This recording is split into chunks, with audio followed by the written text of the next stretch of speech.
öksürük görüntüsünü verir misiniz arkadaşlar? Hafta arasında sosyal medyada en çok konuşulan şey. İsmail Küçükkaya ve Ekrem İmamoğlu arasında öksürük bir şifre miydi? Versenize arkadaşlar. Bizim önerdiğimiz indirim tarzı kabul gördü ve meclisten öyle çıktı. Peki. Nasıl çıktı? Nüfusu fazla olanlar daha az su parası ödeyecek. Peki. Şimdi bu görüntü çok paylaşıldığı için hani şeytan avukatı dedik ya, öksürük zoraki bir öksürük mü? İsmail Küçükkaya taraflı bir yayın mı yaptı Cem Kaya? Tabii değerli hocalarım Ahmet Hocam, Ebubekir Hocam ifade ettiler. Ben de sözlerime başlamadan önce Şehit Muhammed Mursi'ye rahmet okuyarak tabii. başlamak istiyorum. 6 lisan bilen, Kur'an'ı hıfzetmiş bir insan. Sayın Hocam da bir dil uzmanıdır, lisan anlamında. Ve hakikaten bir mühendis zekasıyla Mısır'ın seçilmiş ilk cumhurbaşkanı olan bir umut ışığı maalesef sözde demokrasi adı altında getirilen tırnak içindeki devrimle bir şehadetle sonuçlanmıştır. Ben diyorum onunla birlikte 15 Temmuz'da Doğu ve Güneydoğu'da keza Suriye'de sınır ötesinde vermiş olduğumuz tüm şehitlere Allah'tan rahmet diliyorum. Bakınız bu sözde devrimden sonra The Guardian gazetesinin İngiltere'deki manşeti, ki İngiltere'nin en önemli gazetelerinden biridir. Evet. Egypt's Second Revolution diye verebilmiştir bunu. Yani Mısır'ın ikinci devrimi. İşte o devrimde 3500 şehit, 21.000 gazi verilmiştir. Sadece Tahrir Meydanı'ndaki yazı meydanıdır. Sayın Hocam daha güzel ifade eder. Kalemin konuşulması gereken yerde onlarca insan taranmış, yüzlerce insan gazi edilmiş ve kendi askerinin kurşunlarına maruz kalabilmiştir. Yine bir Temmuz akşamıdır. Yıl 2013'tür sevgili Türker Bey. Yine bir başka Temmuz akşamında, bu kez yıl 2016'ya geldiğinde yine bu adına üst akıl deyin, uluslararası örgütler deyin, ne derseniz deyin. Ben bunlara hakikaten olabilecek en ağır sözleri burada ifade etmek isterim ama edebim el vermiyor. Aynı senaryoyu ülkemiz üzerinde uygulamak istemişlerdir. Bakınız Kuzey Afrika'da Fas'ı, Cezayir'i, Tunus'u, Libya'sı, Mısır'ı, keza hemen güneyimizde Suriye'si, Irak'ı ne hale getirilmek istenmiştir? Ahmet Hocam ifade ettiler. Mayıs ayı gamlı kederli bir ay. Üzerinden bir asır geçmiş, 100 yıl ama yine aynı senaryo, yine aynı tarih. Hani üstad diyor ya, hiç ders alınsaydı tekerrür eder miydi?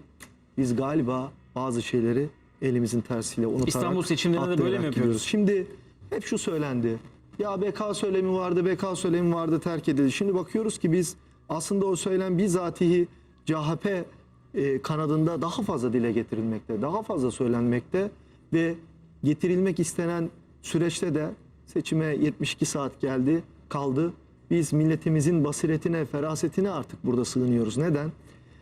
Çok güzel bir tanımlama yaptım ben 2 gün önce başka bir kanalda. Hani dedi ya Ahmet Hocam, ya ne bekliyordunuz ki? Hani muradınız neydi? Hani karşınızdaki zaten bu. Ben de aynı zaviyeden bakıyorum. Aslında yapılmak istenen şuydu sevgili Türker Bey. Bizim elimizdeki anket şirketlerinin getirmiş olduğu rakamlara göre biz öndeyiz de, gidiyoruz da.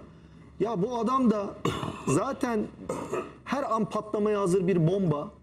Ya olur da orada içinden tekrar bir canavar çıkar. Tıpkı 6 Mayıs gecesinde Yüksek Seçim Kurulu'nun iptal kararını verdiği akşam yaptığı gibi. Hatırlarsanız ceketi fırlatarak, beyaz gömleğinin kollarını sıvayarak, bir anda ağzından hakaretamiz sözler, tehditkar sözler sarf ederek içindeki canavarın patladığı. Keza hatırlayınız Beylikdüzü'nde Makaryos heykelini dikip, bakın çok önemlidir, bizim yüzlerce şehit verdiğimiz eli kanlı bir Makaryos'un Beylikdüzü meydanına heykelin dikildiği gün oradaki nevi şahsına münhasır bir gösterilen tepki karşısında karakol basma hadiselerine varan bir belediye başkanı şahsiyetinin içindeki canavarı tekrar kusmasını engellemeye yönelik bir programdı. Yani şuydu özetle. Ya biz çıkalım 0-0'a biz bu maçı bitirelim. Zaten Binali Bey de sakin bir adam. Tevazu O sahibi. yüzden mi göz göze gelmedi bile? Kesinlikle bakın oturuşu, duruşu. Ben biraz çalıştım.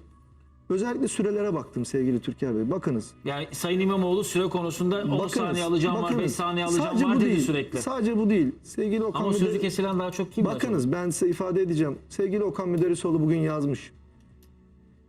müzakereyi değil münakaşayı benimsemek, taktik olarak sürekli karşı tarafa müdahale etmek en iyi savunma saldırıdır der. Jacques Verges'tir.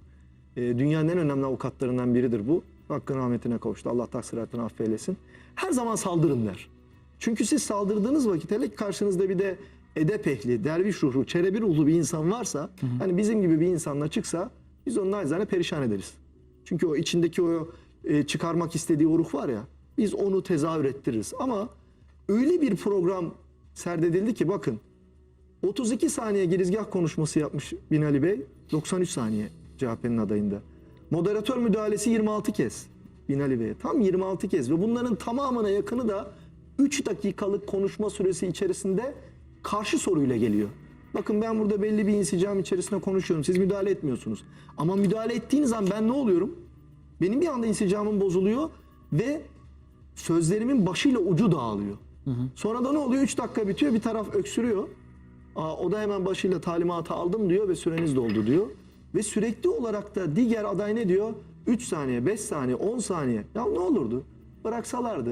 Türkiye 17 yıl sonra. Şöyle bir ufak tartışma 17 olsaydı yıl sonra ya bir röportajın, mülakatın dışına çıkıp sabaha kadar da ucu açık olan, ya biz Evet. toplum olarak biz bunları seviyoruz. Spor programlarını biz günlerce konuşuruz. Hatta evlerde eşlerimiz der ki ya maç bitti siz hala neyi konuşuyorsunuz? Yani Ya öbür beyaz maç futbol geliyor. izlemek mesela bir klasiktir Bravo artık. yani hatta reyting rekorları kırar. Ya bıraksalardı. Tam pas attınız yani şimdi. Bıraksalardı. Yani sizin çay grubu gibi insanlar çayını demlemiş. Biz çay demledik evde izliyoruz. Çay grubuna selam, evet. Evet hepsine selam olsun. Ya izleseydi insanlar. 3 dakikan başladı ya satranç turnuvalarına katıldık biz küçüklüğümüzde. Hemen süreler başlatır ya ne oluyor? Evet. Yani Ne bu gerilim? Rütük mü müdahale ediyor? Sonra Binali Bey nacizane diyor ki ya o iş öyle değil diyor. Bir anda onu azarlarcasına bir araya girme. Sonra moderatörü fırçalar bir tarz CHP'nin adayında. Böyle mi sürecek? Böyle mi devam edecek? Sol yanına hiç dönmüyor. Masanın konuluş tarzı. Bakın Çok ben yanlış masanın hukuktan bir örnek vereyim nacizane. Biz şunu yaparız duruşmalarda, özellikle ağır ceza duruşmalarda. Sana veya tanığa deriz ki asla avukatlara, müdafilere, vekillere dönme. Asla Cumhuriyet Savcısına dönme. Her zaman heyete dön. Çünkü siz diğer taraflara döndüğünüz vakit dağılırsınız. Bunlar çalışılmış, öğretilmiş, hakikaten kendi ekibi bir projeyi adım zincirin halkaları gibi domine etkisiyle bir örümcek ağı gibi örmüşlerdi. Maalesef de Binali Bey, hakikaten ben maalesef diyorum. Çünkü neden? O kadar iyi niyetli bir insan ki. Yani resmiyetin dışında bir konuşun kendisiyle. Edebinden, ahlakından hakikaten size cevap da vermez. Hocam ifade etti. Moderatörün beyninin altında şu vardı. Bir konfirmasyon, bir teyit. Yani ne güzel yönettim değil mi? Yani onu orada söylettirmek istedi. Ve Binali Bey şunu söyledi. Ya olabildiğince dedi. Bakın o olabildiğince de bazen bir kelime söylersiniz. Ahmet Hocam ifade etti. Bazen bir görüntünün orada bir engelli kardeşimizin altında çok şey gizlidir. Bazen o olabildiğincenin altında çok şey gizlidir anlamak isteyene. Bu bir edeptir, adaptır. Aziz Mahmut Hüdayi Hazretleri'nin gidin dergahının daha girişinde başınıza eğersiniz. Edep Yahu yazar. Oradaki hu Allah'tır. Ama bunu görmek isteyene, duymak isteyene. Sonra da yayın bitti. Ya biz baktık. Aynen Ahmet Hocam'ın dediği gibi. Ya ne murad ediyorduk ki? Zaten bu. Malzeme bu. Karşıdan başka bir şey bekleyemezsiniz. Yani acaba kim moderatör olabilir diye çok tartışıldı. Hani ben burada bir gazetecilik Evet. yapayım, bir ufakta bir bilgi vereyim. Tabii ki. 7 gazetecinin ismi vardı o listede AK Parti ve CHP görüşmesinde. İşte Didem Aslan Yılmaz, Ahmet Hakan, İsmail Küçükkaya, Fatih Portakal, Fatih Altaylı, Cüneyt Özdemir ve Kübra Par'ın isimleri vardı masada. Ama Cumhurbaşkanı Erdoğan bugünkü yayınında yaklaşık bir Vay yarım be, saat bizim önce mahalle milli takıma bizim takım yine topçu veremedi hocam. Yani Hep öyle. maalesef. bak Akıllanmayacağız biz. seçimden sonra bunu Yani bir bu konuşalım. bilgiyi de vereyim. 7 Yani kişi vardı. Milli takıma bizim Trabzonspor gibi ya çok güzel oynuyoruz. Niye biliyor musun hocam? Eziklik. Hayır. Teknik faul var ya böyle. Evet tık. Böyle. Yugoslav tarzı. Tah. Çok iyi anladım. Biz de teknik faulü bilmeyiz ki baba. Pat tak. Aynen öyle. Emin ağlı teknik faulü ne güzel biliyor. Binali Bey gösteriyor. Evet. Böyle. Oradan ikaz ediyor. Diyor ki işte kamera şimdi hangi Mahcubiyetle kamera? Hangi gösteriyor, değil kamera? mi? Bak, bak şu anda ikisinin de ışığı yanıyor. Üçünün de. Hangisi acaba? Hangisi? Ben onu çeviriyor böyle. Çok doğru. Yine milli takıma topçu veremedik, gördün mü? Çok doğru. Cumhurbaşkanı Erdoğan yarım saat önceki yayında şunu söyledi. Ben farklı isimlerin olmasını istedim ama benim söylediğim isimleri galiba Bak taraftar bu da kabul etmemiş. konuşulmalı. Evet.